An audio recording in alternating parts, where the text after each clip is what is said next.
මුළු ලොවක්ම වසගේට පත් කරපු කෙනෙකු නම් කරන්න කිව්වොත් බොහෝ දෙනෙක්ගේ මුවකට එන නාමයක් තමයි මයිකල් ජැක්සන් කියන්නේ. ජේසුස් ක්‍රිස්තුස් වහන්සේට පසු ලොව ජනප්‍රිය පුද්ගලයා ලෙස සැලකෙන මයිකල් ජැක්සන් ගැන අපි පොඩි විපරමක් කරලා බලමු.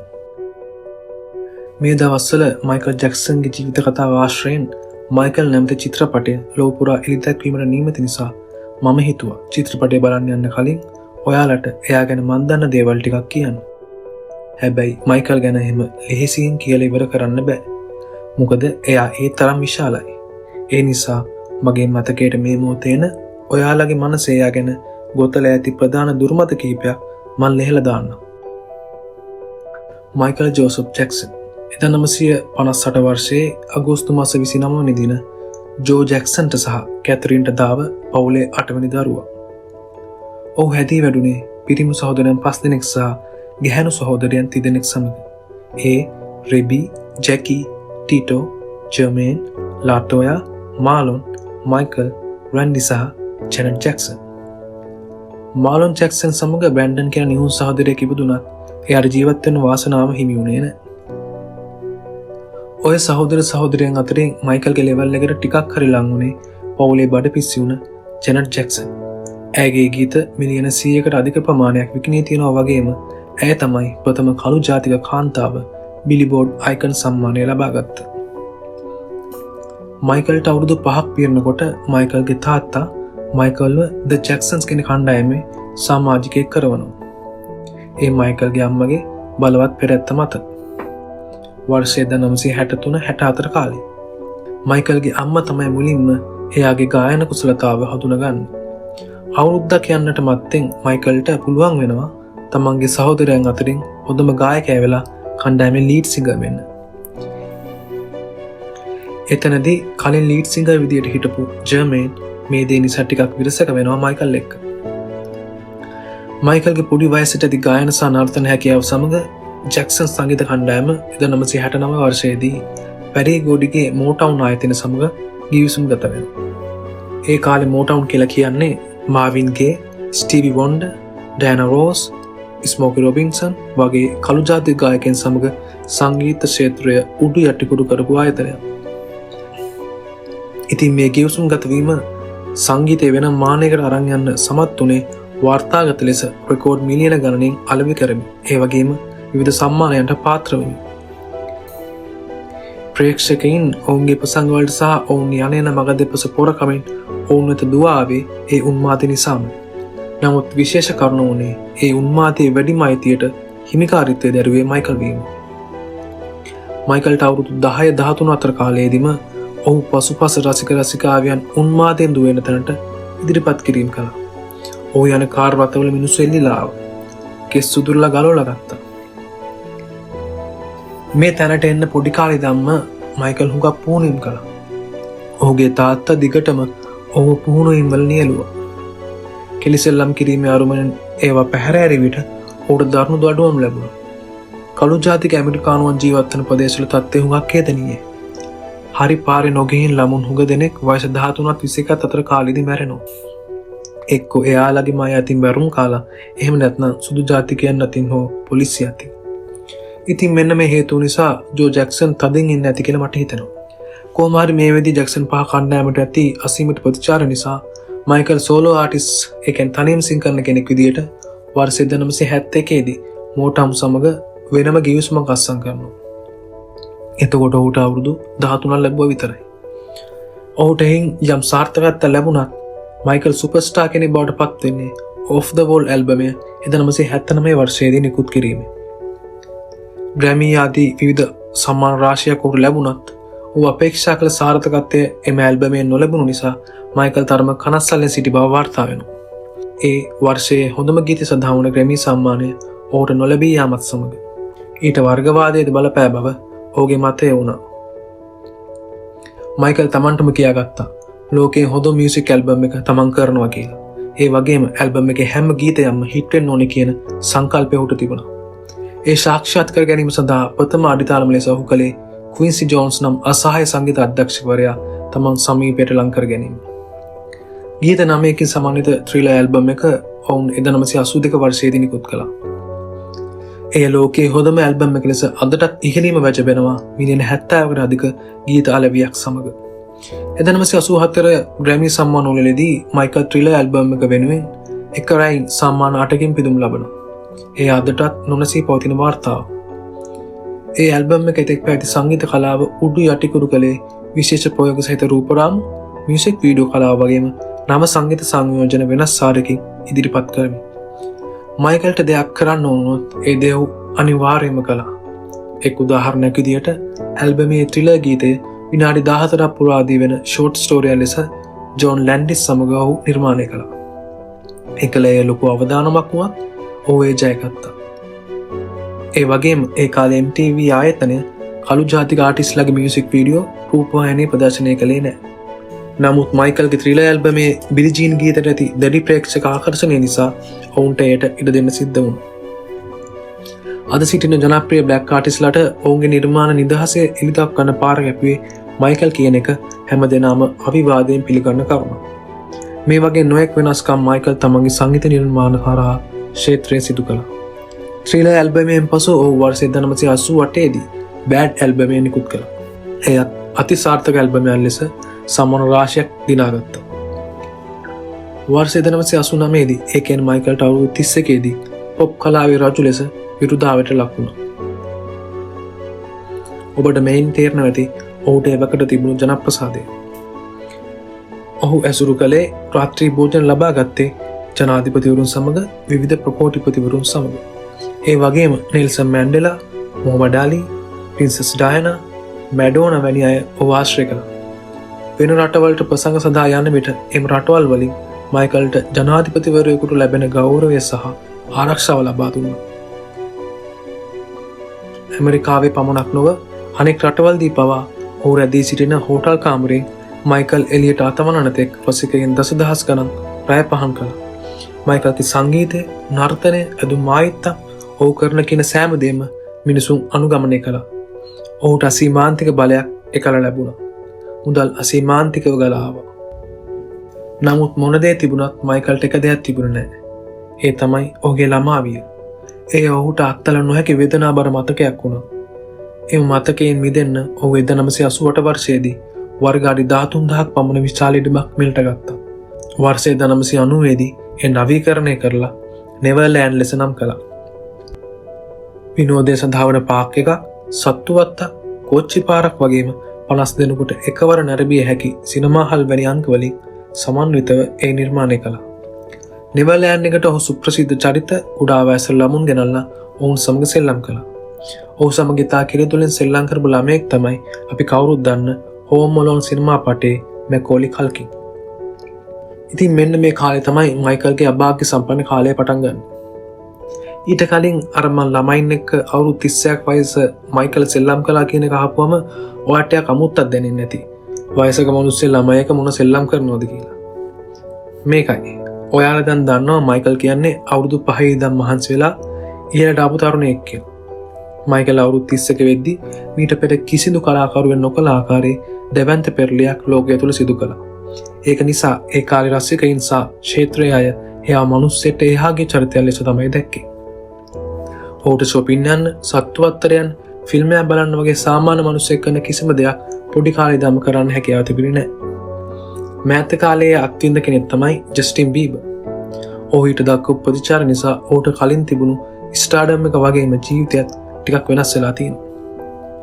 නමුත් මයිකල් නම් කිසිම විටකදී ඔහුගේ ප්‍රේක්ෂකයන් නොසලකා හැරියේ නැහැ. අර පොඩි ළමයින්ව ගෙන්නගෙන එයා සෙල්ලම් කළේ ඒ කිසිම ළමයෙක් මයිකල්ව අර කියන පොප් රජු කියන කෝණයෙන් නොබලන නිසා. පොඩි උන්ගේ හිත හරිම පිරිසිදුයි කියන දේ හින්දා. ඉතින් කොහොම හරි අර වගේ කාල පරාසයක් ගත කරපු මයිකල් පොඩි කාලේ ධම්ම පවුලේ අනෙක් සහෝදරයන්ට වඩා සාමාන්‍ය ජීවිතයේදී ටිකක් බය අඩුයි. ලැජ්ජශීලී. කතාවත් අනිත් අයට වඩා ටිකක් වෙනස්. මම අර කලින් කිව්වා වගේ මයිකල් සමහර බැලෑරුම් තීරණ ගන්න බය කෙනෙක් නෙමෙයි. ඒ වගේ එයා ගත් එක තීරණයක් තමයි එයාගේ නහය ප්ලාස්ටික් සැත්කමකින් වෙනස් කර ගැනීම. ඒකට හේතුව විදියට ඔහු කිව්වේ පොඩි කාලේ එයාගේ නහය අනිත් සහෝදරයන්ට වඩා විශාල නිසා එයාගේ තාත්තා ජෝ ජැක්සන් මයිකල් එයාගේ පුතෙක් නෙමෙයි වගේ කතාවකින් එයාට නිතර විහිළු කළා කියලා. මේ හැම දෙයක්ම බොහෝ මාධ්‍ය වෙනස් ආකාරයෙන් උන්ගේ ලාභ පරමාර්ථයක් උදෙසා පළ කරා. ඒ ඔහුට හානි වෙන විදියට. ඊට අමතරව මයිකල් එලිෆන්ට් මෑන්ගේ අස්ථි එකතු කරනවා. අවුරුදු 150 ජීවත් වෙන මයිකල් ඔක්සිජන් කුටියක නිදා ගන්නවා. පීටර් පෑන් චිත්‍රපටයට මයිකල්ව ගත්තේ නැහැ කියලා ස්ටීවන් ස්පීල්බර්ග්ට ඔහු අප්‍රිකානු ශාපයක් කළා කියලා. මයිකල් එයාගේ මුළු මුහුණ වෙනස් කරගෙන කියලා. ඒ වගේම මයිකල් කළු ජාතිකයෙක් වීමට ඇති අකමැත්ත මත එයාගේ හැම බ්ලීච් කළා කියලා වගේ තනි මිනිස්සෙට දරන්න බැරි තරමේ නොයෙකුත් බොරු මඩ ප්‍රචාර සමාජගත කළා. හැම බ්ලීච් කරපු කතාව ගත්තොත් මයිකල්ට අවුරුදු 21 දී වගේ ඉඳන් සුදු කපර රෝගය ඇවිත් තිබුණා. ඒක එන්න වර්ධනය වෙලා ඔහුගේ හැමේ සුදු පැහැ පැල්ලම් මතුවුණා. මේ හැම කතාවකටම Michael Leave Me Alone, Tabloid Junkie, This Time Around, Scream, Privacy වැනි ගීත හරහා පිළිතුරු දුන්නා.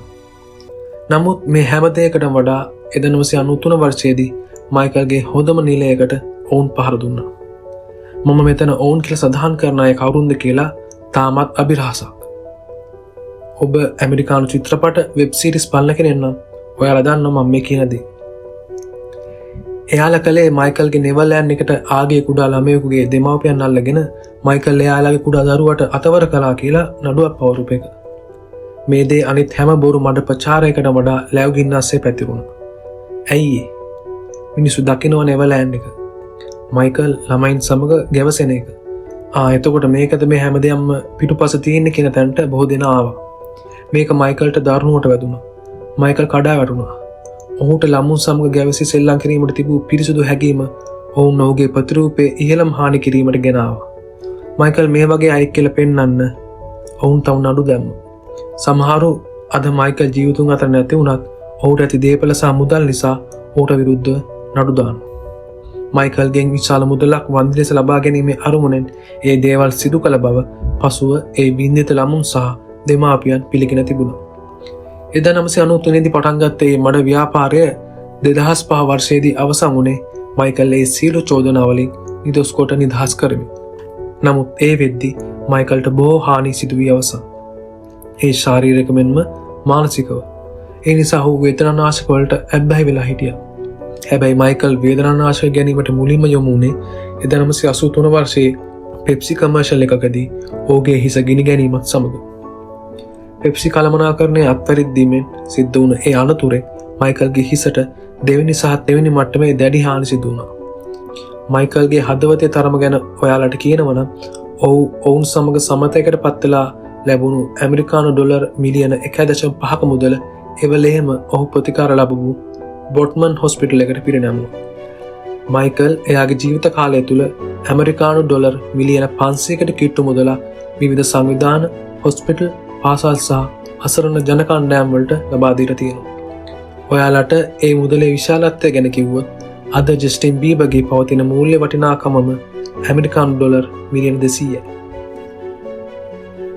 මං කී හිටියේ මයිකල් අතවර චෝදනාවලින් නිදහස් වුණත් එයා කායික මානසිකව කඩා වැටලා හිටියේ කියලා. කලින් මිනිස්සු දැකපු සුන්දර මයිකල්ට වඩා හැසිරීමෙන් වගේම පෙනුමෙන්ද වෙනස් මයිකල් කෙනෙක් මේ කාලේ හිටියේ. ඒ දේවල් වලට මේ හිත් පිට නැති මිනිසුන් කීප දෙනෙකුයි ඒ වේදනාවෙන් ගැලවීමට ඔහු භාවිතා කරපු වේදනානාශකත් බලපෑවා. ওই කාලේ අතරතුර මයිකල් තවත් පිරිසක් සමග අමනාපයෙන් හිටියා. ඒ තමයි සෝනි මියුසික් සමාගම. මයිකල් කියන්නේ ඔයා දන්න විදියට අංක 1 පර්ෆෝමර් කෙනෙක්, අලුත් තාරයන් නිපදවන්නෙක් පමණක්ම නෙමෙයි. හොඳ ව්‍යාපාරිකයෙක්. මයිකල් මුලින්ම ATV කම්පැනි එකේ තමන් කැමති මියුසික් කැටලොග්ස් මිලට ගත්තා. ඔහුට ඒ පිළිබඳ උපදෙස් දුන්නේ බීටල්ස් සංගීත කණ්ඩායමේ පෝල් මැකාට්නි. 1985 දී මයිකල් එයාගේ ලොකුම මිලදී ගැනීම විදියට තමන්ට උපදෙස් දුන්න පෝල් මැකාට්නිගේම බීටල්ස් මියුසික් කැටලොග් එක මිලට ගත්තා. ඔව් මයිකල් ටිකක් අපිටි වගේම හිතුවක්කාරයි. ඊට පස්සේ එල්විස් ප්‍රෙස්ලි, රෝලින් ස්ටෝන්, බෘස් ස්ප්‍රින්ග්ස්ටීන් වැනි අයගේ මියුසික් කැටලොගුත් තමන් සතු කරගත්තා. 1991 දී මයිකල් ඔහුගේ මිල්ටගත් කැටලොග් වලින් 50% සෝනි සමාගමට විකුණුවා. ඒ ඇමරිකානු ඩොලර් මිලියන 100කට. සෝනි සමාගම සහ ATV එකතු වූ පසු මයිකල් එයාගේ ඉතිරි 50% කැටලොග් එක සෝනි සමාගම සමග සම්බන්ධ කළා. එයාට ආදායම් ලැබෙන විදියට. මේ කාලේ තමයි සෝනි සමාගම මයිකල්ගේ ඩේන්ජරස් ඇල්බම් එකේ ප්‍රවර්ධන කටයුතු සිදු කළේ. සෝනි සමාගමේ දැවන්ත සහයත් එක්ක ඩේන්ජරස් ඇල්බම් එක අතිශය සාර්ථකත්වයක් ලැබුවා සමන රාශියක් සමගින්. හැබැයි මයිකල් එයාගේ මියුසික් කැටලොග් වලින් ලැබෙන ලාභය ගැන සෝනි සමාගමේ තරම් පැහැදීමකින් නෙමෙයි හිටියේ. මොකද ඒ දවස්වල ජනප්‍රිය ගායකයින් වන එමිනෙම් වගේ ගායකයින්ගේ මියුසික් කැටලොග් වල ආදායම් වලින් කොටසක් මයිකට ලැබුණා. කාලය මෙහෙම ගත වෙලා ගියා. 2001 වර්ෂයේ මයිකල් තමන්ගේ ඉන්විසිබල් ඇල්බම් එක බාර දුන්නා සෝනි සමාගමට. ඇල්බම් එක මයිකල් හිතුව සාර්ථකත්වය ලැබුවේ නැහැ. ඒ සෝනි සමාගම හිතා මතාම ඇල්බම් එකේ ප්‍රවර්ධන කටයුතු භාගයට නතර කරපු නිසා. ඔවුන්ට අවශ්‍ය වුණේ මයිකල්ල පාඩු ලබන තත්ත්වයට පත් කරලා එයාලට ලැබෙන්න තියෙන 50% ආදායම ලබා ගන්න එක. මයිකල්ට මේක තේරලා ප්‍රසිද්ධියේ සෝනි සමාගමට දෝෂාරෝපණය කළා. ඔහුගේ ඇල්බම් එක හිතා මතාම විනාශ කළා කියලා. ඔහු එම ආයතනයේ ඒ කාලේ සභාපති වුණ ටොමි මටෝලාට විරුද්ධව වෙනම කැම්පේන් එකක් කළා. සෝනි සමාගම දිගටම මයිකල්ට කරදර කළා. ඒ වගේම නෙගටිව් මාකටිං වලින් මාධ්‍ය මයිකල්ව විකුණගෙන කෑවා. මේ හැම දෙයක් එක්ක මයිකල් තනි වෙලා හෙම්බත් වෙලා හිටියේ. ලොවක් ආදරය කරන මිනිසෙක් එළියට නොයා කාමරයක් තුල දින සති ගණන් ගත කළා. ඒ කාලේ කොතරම් අමීරද කිව්වොත් මයිකල් කරපු අන්තිම කොන්සර්ට් එක උනේ හිස්ටරි වර්ල්ඩ් ටූර් එක. ඒ 1997 වර්ෂයේ. මයිකල්ට දේපල හුඟක් තිබුණත් මේ වෙද්දි මයිකල්ගේ අතට එන්න මුදල් ප්‍රමාණය ඉතා අඩු මට්ටමක තිබුණේ. ඒකට හේතු ලෙස වෙන කවුරුවත් නොකරන ආකාරයේ තාක්ෂණයෙන් උසස් මියුසික් වීඩියෝ වලට සහ ඇල්බම් වලට මිලියන ගණන් වියදම් කිරීම, නඩු වලට ගෙවන මුදල්, දේපල බලා කියා ගැනීම වෙනුවෙන් ගතවන වියදම්, ඔහුගේ සුඛෝපභෝගී ජීවන රටාව, ලබාගත් ණයවල කුලී ගැනීම වගේම පෞරාණික භාණ්ඩ වැනි කලා නිර්මාණ මිලදී ගැනීම සඳහා ඔහු කරන අසීමාන්තික වියහියදම් නිසා ඔහු හිර වෙලා හිටියේ. කොයිතරම් හිර වෙලා හිටියත් මයිකල් උදව් අවැසි ළමුන්ට හොස්පිටල් වලට මිලියන ගණන් ආධාර ලබා දුන්නා. ඒකට උදාහරණයක් තමයි ඔහුගේ ඩේන්ජරස් ටූර් එකේ සම්පූර්ණ මුදල ආධාර ලෙස ලබා දීපු එක. කොහොම හරි මේකෙන් ගොඩ එන්න ඔහු අවුරුදු 12කට පසු තමාගේ අවසන් කොන්සර්ට් එක ලෙස This Is It කියලා කොන්සර්ට් එකක් කරන්න තීරණය කරනවා. ඒ 2009 අවුරුද්දේ. ඔහු ජීවත් වූ අවසාන අවුරුද්ද. මයිකල් මේ විදියට හුඹායෙන් එළියට එන එක එයාගේ අවසානයේ බලාපොරොත්තු වුණ බොහෝ දිනට හිස රදයක් වුණා. මයිකල් මොන ප්‍රශ්නාවක් ජීවත් වෙලා හිටිය කාලේ අසාධාරණයට විරුද්ධව සටන් කළා. ඔහුගේ They Don't Care About Us වැනි ගීත වලින් ලෝක ප්‍රශ්න ගැන කතා කළා. ලෝක නායකයන් මුණ ගැසී ප්‍රශ්න ගැන කතා බහ කළා. නිරන්වලත් ජනපති කෙනෙකුගේ මෙන් මයිකල්ගේ මේ ක්‍රියාකලාප ඇමරිකානු ඉහළ බලධරයන් සූක්ෂම බලන් හිටියා. හරි. අපි මයිකල්ගේ අවසාන කොන්සර්ට් එක පැත්තට එමු. 2009 අවුරුද්දේ මාර්තු 5 වෙනිදා මයිකල් තමන් කොන්සර්ට් එකක් කරන්න යන බව ලන්ඩනයේදී නිවේදනය කළාට පස්සේ මයිකල්ගේ රසිකයින් කෙතරම් අමන්දානන්දයට පත් වුණාද කිව්වොත් ෂෝස් 10ක් කරන්න ගත් තීරණය තිබෙන අධික ඉල්ලුම් මත ඒ 50ක් දක්වා වැඩි කරන්න සිද්ධ වුණා. පැය කිහිපයක් ඇතුළත ලක්ෂ 10ක් වූ සියලුම ටිකට් පත් විකුණුණා. කලින් ටිකට් වෙන් කරගන්න ලක්ෂ 15ක පමණ ජනතාවක් එකවර ටිකටින් වෙබ්සයිට් වලට ඇතුල් වීමෙන් සයිට් එක ක්‍රෑෂ් වෙලා ගියා. මේ තියෙන ඉල්ලුමෙන් මයිකල්ට තේරුණා එයාව ප්‍රේක්ෂකයින් තනි කරලා නැහැ කියලා. ඔහු හුඟක් සතුටෙන් පුහුණුවීම් වල නිරත වුණා. නවීන තාක්ෂණ සහිත විවිධ දෑ අත්දැක බලමින් ඉතා ඉහළ සංගීත රසාස්වාදය ලබා දෙන්න මයිකල් උත්සුක වුණා. මේ අතර වාරේ මයිකල්ගේ යලි නැගිටීම ප්‍රතික්ෂේප කරන අය මයිකල්ට මරණ තර්ජන සිදු කළා. ඒ බව ඔහුගේ වොයිස් රෙකෝඩින්ස් වලින් සනාථ වෙනවා. 2009 ජූනි 24 වෙනිදා මයිකල් ඉතා හොඳ සෞඛ්‍යයෙන් යුතුව පුහුණුවීම් වලට සවස් 6:30ට පමණ පැමිණියා. පුහුණුවීම් අවසන් කරලා රාත්‍රී 9ට පමණ පසුදින දවල් 2ට යලි පැමිණීමේ අරමුණෙන් මයිකල් ගෙදර ගියා. නමුත් ඒ ඔහුගේ අවසන් පුහුණුවීම් වන බව ඔහුට නොසිතෙන්නට ඇති. මයිකල් ජැක්සන් නැමැති අසහාය තරුව 2009 වර්ෂයේ ජූනි 25 වන දින දහවල් 12:30ට පමණ වයස අවුරුදු 50 දී මෙලොවින් සමුගත්තා. මරණයට හේතුව වශයෙන් පොපෆෝල් නැමැති අධි බල ඇති නිර්විදන ඖෂධයෙන් ඇති වූ සංකූලතා මත ඔහු මියගිය බව සඳහන් වුණා. මයිකල්ට නිින්ද නොයාමේ ප්‍රශ්නයක් තිබුණා. ඒ වෙනුවෙන් ඔහුගේ පෞද්ගලික වෛද්‍යවරයා වූ කොන්රාඩ් මරේ ඔහුට නිදිපෙති ලබා දී තිබුණා. ඒත් මයිකල්ට නිින්ද ගිහින් තිබුණේ නැහැ. ඒ හේතුවෙන් ඔහු මයිකල්ට ප්‍රොපෆෝල් එන්නත් කර ඔහු ගැන කිසිදු අධීක්ෂණයක් නොකර කාමරයෙන් ඉවතට ගිහින් තියෙනවා. ඔහු නැවත කාමරයට පැමිණි විට මයිකල් හුස්ම නොගන්නා බව වැටහි ගිලන් රථයකට කතා කරනවා. මේ ක්‍රියාව හේතුවෙන් එම වෛද්‍යවරයා මිනිමරුන් චෝදනා යටතේ සිරගත කරනවා. මරණ පරීක්ෂණ වාර්තාවට අනුව මයිකල් ජැක්සන් මිය යන විට සාමාන්‍ය නිරෝගී තත්ත්වයේ පසුව බවත් ඔහුගේ ශරීරයේ රූපලාවන්‍ය සැත්කම් නිසා ඇති වූ කැලල් සහ සුදු කබර රෝගය නිසා ඇති වූ ලප දක්නට ලැබුණු බව සඳහන්. ඒ වගේම ඔහුගේ කාමරයේ පරීක්ෂාවේදී ජඩ මාධ්‍ය සඳහන් කළ ආකාරයේ ඔක්සිජන් කුඩි නොවූ බවත් ඔහු සාමාන්‍ය අධික මියගොස් සිටි බවත් සඳහන්. ඔහුගේ මරණය සැලවීමත් සමග ලෝපුරා සුවාසක් රසිකයින් ඒ බව සොයා බැලීමෙන් Google වෙබ් එක විනාඩි 30ක කාලයක් බිඳ වැටුණා. ඒ වගේම MTV සහ බෙට් ආයතන ඔවුන්ගේ සියලු ප්‍රෝග්‍රෑම් වහම නවතා එක දිගට මයිකල්ගේ ගීත ප්ලේ කළා. ඔහුගේ අවසාන කටයුතු මිලියන 2.5ක ජනතාව රූපවාහිනිය ඉදිරියේ නරඹා තිබුණා. මේ අයුරින් පොප් කලාවේ රජුව නිහඬ කරන්නට බලල් හස්තයන්ට ඉඩ ප්‍රස්තාව ලැබුණා. ඔවුන් බොහෝ දෙනෙක් මයිකල්ව මිනිස්සෙක් ලෙස නොව මුදල් උල්පතක් වෙනත් ආකාරයක සත්වයක් ලෙස දැක ඔහු විනාශ කරලා දැම්මා. ඒ මොන දේ වුණත් මයිකල් තමගේ ෆෑන්ස්ලට අසීමිතව ආදරය කළා. ඒ ආදරය නිසා ඔබට අදටත් ඔහු වෙනුවෙන් භාවිත වන හෑෂ්ටැග්ස් පරිශීලකයන් සහ පෝස්ට් මිලියන ගණනින් දැක ගන්න පුළුවන්. ඔහු තමයි ලෝකයේ ඉන්න සියලුම තාරකාවන්ගේ තාරකාව. තාම ඉපදිලා නැති දරුවනුත් මයිකල්ගේ රසිකයෝ කියන කතාවක් තියෙනවා. සමාජ ජාලාවල පොඩි ළමුන් මයිකල්ව අනුකරණය කරන වීඩියෝ අපිට ඒ ගැන සාක්ෂි සපයනවා. මයිකල්ගේ මරණයෙන් අවුරුදු 7කට පස්සේ එනම් 2016 දී සෝනි සමාගම ඒ සමාගමේ 50% කොටස මයිකල්ගේ පාර්ශවයෙන් මිලට ගන්නවා. ඒ ඇමරිකානු ඩොලර් මිලියන 750කට. හිතා ගන්න පුළුවන්නේ කැටලොග් එකේ වටිනාකම. ඉතින් මම මේ ඔයාට කිව්වේ මයිකල් ජැක්සන් කියන පිටු 10 ගාණක් ඇති පොතෙන් පිටු 2-3ක් විතරයි. ඔහු සමාජයට කල්චර් එකට ඇති කළ දායකත්වය, ඔහුගේ ගීත, ගිනස් වාර්තා, විවාහ සම්බන්ධතා, දරුවන් අතර මාතෘකා පිළිබඳ මම මෙතන කතා කළේ නැහැ. ඉතින් මේ දැනගත් කරුණු එක්ක මම ඔයාලට ආරාධනා කරනවා මයිකල් චිත්‍රපටය බලන්න කියලා. ඒ වගේම වීඩියෝ එක හොඳයි නම් අනිත් අයටත් මයිකල් ගැන ඇත්ත දැනගන්න ෂෙයා කරන්න. Long live the king. සුබ දවසක්.